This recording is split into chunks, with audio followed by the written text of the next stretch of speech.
As we speak, we are changing the entire narrative around greenhouse gases. And you know, greenhouse gases are actually the Achilles heel of livestock.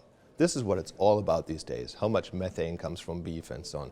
And that's where the notion comes from that we either stop eating beef or the world comes to an end. The world will not come to an end. Frank Mittlerner is a professor and air quality extension specialist with the Animal Science Department at UC Davis and says that scientists have learned that methane is drastically different than other greenhouse gases insofar as the other greenhouse gases are long-lived. Things like carbon dioxide, stuff coming out of the tailpipe of your car. Once it's in the air, it's up there for 1,000 years. And our critics say, well, look, methane is even more potent than CO2. 28 times more potent in trapping heat from the sun. That's true. But what these people don't say is that this methane does not stay in the air for 1,000 years like CO2, but for 10 years.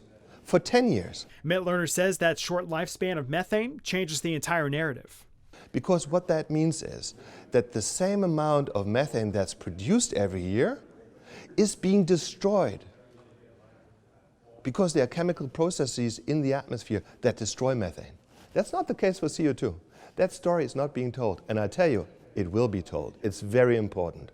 And so the storyline in and around methane and in and around greenhouse gases will change fast.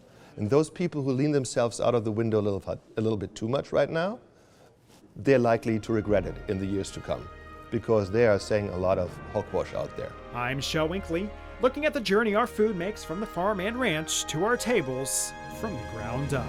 From the Ground Up is sponsored by Producers Cooperative, proudly serving agriculture since 1943.